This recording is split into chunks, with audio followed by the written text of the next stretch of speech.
Hello, Kurt Elling. Hello, how are you? Thank you very much. Do you like to travel between jazz festivals? Yes. Festival travel is one of the more pleasant ways to go about your summer because you get to hear so many other bands this way. Even if it's only for 10 minutes at a time or half an hour if you're lucky, something like this.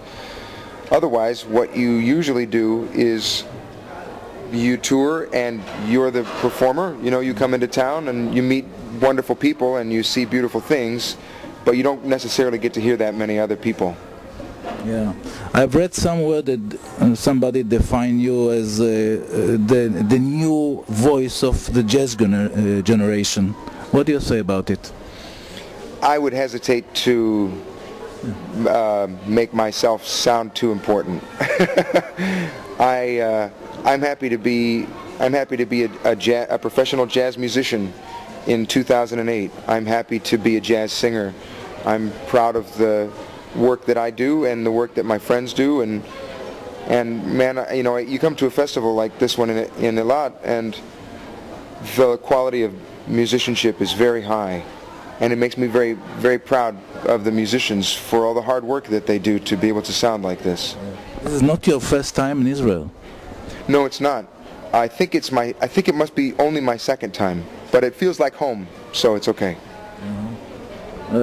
Tell me, speaking about lyrics in jazz music, yes? What kind of lyrics do you like to scat? Well, I mean, I write quite a few lyrics, and most of the lyric writing that I do is in a very small subset of poetry called vocalese. So I take a recording that I like of Dexter Gordon or Freddie Hubbard or Keith Jarrett or whomever, and I transcribe the solo, and then I write a lyric so that I sing that solo. It's an art form invented by Eddie Jefferson and King Pleasure and John Hendricks, and I'm trying to be the person of my generation that keeps this art form alive. Yeah, and about the subjects of the songs. Well, the subjects are many things. Sometimes it's just very funny word association. Sometimes it's very spiritual. Sometimes it's about relationships. Sometimes it's about the music and about the history of the music. So I try to tailor whatever I'm writing to the idea of the music. What if in the first time motivate you to scat? I did not want to be the only person on the stand who only sings the in chorus and the out chorus, and then you have to wait around while everybody else has all the fun. So I just started.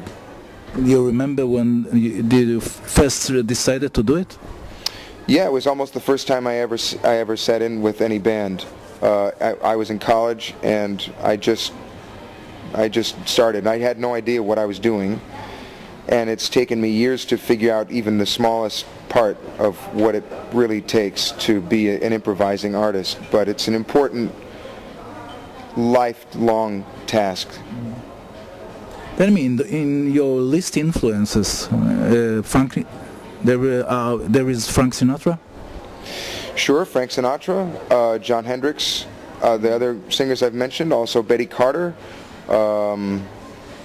Mark Murphy.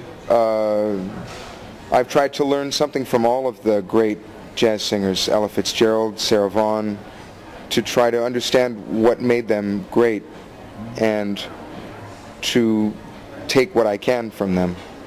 Let's say, speaking about nuance. Nuance. Sure. Well, there are grand gestures as an artist, and there are very small gestures that change the adaptation or the feeling of a song. So yeah, I mean, it's not always the big gesture that makes it a unique event.